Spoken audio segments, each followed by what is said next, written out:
Welcome back to No Hidden Agenda TV, sponsored by Caesars Entertainment. It's no secret that business travel took a big hit in 2020 and into 2021, but the comeback has been exponential.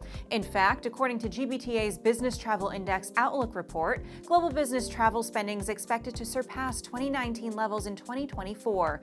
That's 2 years sooner than previously expected. Travel spend is forecasted to reach $1.4 trillion in 2024 and to nearly $1.8 trillion by 2027. So why the increase in travel? Here to discuss this report and more is GBTA CEO Suzanne Newfang. Suzanne, thank you so much for joining us. What's your take on the accelerated rise in travel spend? My take on the reasons for the acceleration are: one, it's a spend report, so inflationary pricing has a big effect on that. And as we have seen in air pricing and hotel pricing, in ground transportation pricing, which probably increased the most in the early days of COVID, some of that increase is simply pricing. So it's not a volume story, it's more about spending. So inflation is the very first thing. I think the second part is that we've seen other regions at various levels increasing their meetings and their event spend. And those are two really key drivers of business travel anyway. And we see that those two factors are really part of the increases as well as finally airlines putting capacity back in, especially for the international routes that business travelers need to travel. What are some factors we need to consider that could impact future travel spend? What could impact that forecast in terms of some downward pressure would be, of course, the economy. There are still some predictions that we will see some recessions. Probably light going into fourth quarter this year, and CFOs tend to respond to those by looking at their travel spend as one of the factors that they can mitigate to get through those recessionary effects. Jobs could be impacted by the recession as well, and certainly if there are fewer people working, there are fewer travelers, and so those two are part of that economy picture. Sustainability is also a huge story within corporations and the travel programs that we see, the policies that they're part of, and certainly a part of the emissions measurement and tracking and ultimately reporting on that needs to happen with EU and with the US and other governments coming together to think about the ways that corporations need to track that kind of travel. So sustainability as an overall issue could be one of the drivers overall that in the short term could lead to some less travel. We also know that inflation is still a factor in certain markets, so fewer trips because of price could be one of those issues that we're watching. Ongoing world conflicts are certainly something that across certain borders we know are affecting travel internationally.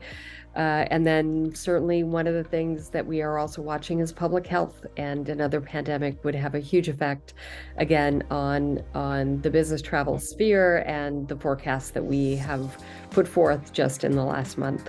Which markets are we seeing the biggest increase, and what do you think attributes to this? And we've seen that Western Europe had a much stronger 2022 than we forecast last year.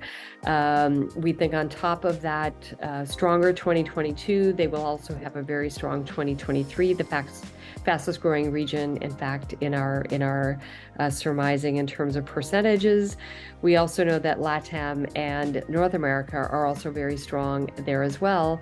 And even though APAC maybe isn't the top recovering region at the moment, thanks to the kind of downward pressure in China, there are certain markets in Asia that have been doing really well through 22 and 23, and let me talk about those for a few minutes.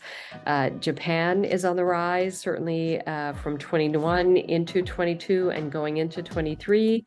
UK, Italy, South Korea, and Australia, so 3 out of the top 5 in terms of moving up one level of the top 15 countries are within the APAC region.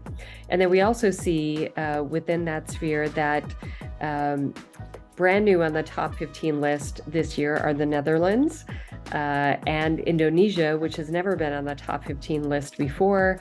And moving off completely this year are Turkey and Russia, who were on that top 15 list last year, but have moved off this year for various reasons that are political and also socioeconomic, as well as finally some of the natural disasters that have been happening in that part of the world.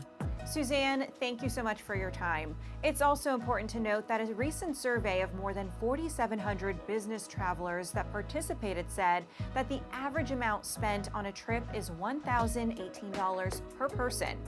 And more than 60% of respondents said they blend business and personal travel now more than ever. When we get back, we'll switch gears to IMEX America as thousands across our industry make plans to be in Las Vegas for this highly anticipated event.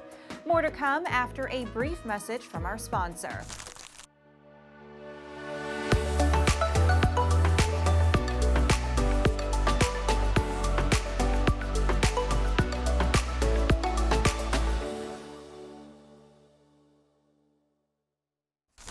IMEX America is just a few weeks away, and event prep is well underway for just about everyone attending, including our friends at Caesars Entertainment.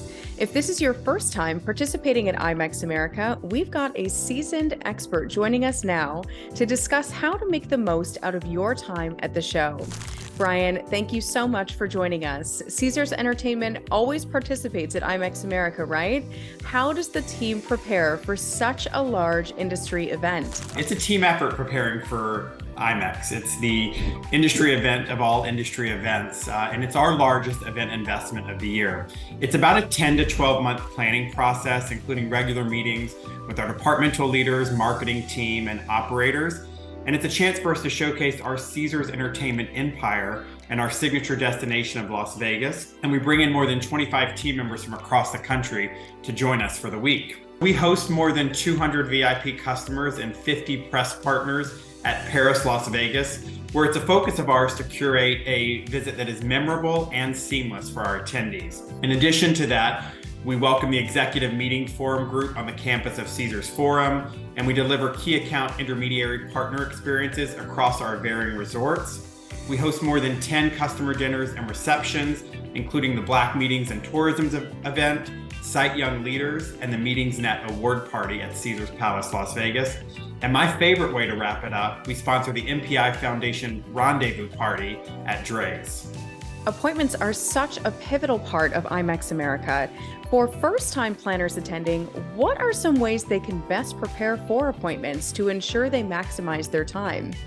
Well, first of all, I'll say to first-time planners, you've made the right decision in attending IMEX America. It is my favorite show of the year, and I think is recognized as one of the best shows, if not the best show in our industry. For preparation for first-time planners for the event, I always recommend two things: to wear comfortable shoes and to pace yourself.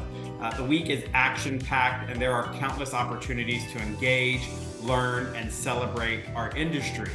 For your appointments specifically, IMEX makes it easy for you to prepare for your appointments. In their portal, you can upload RFPs to review and include specific information that would help make your appointments more worthwhile. And the last thing, as I'll say, as an advocate for our business, is share your experiences on your social platforms. Well, we are certainly excited to be on site at IMEX America and film some great content while we're there.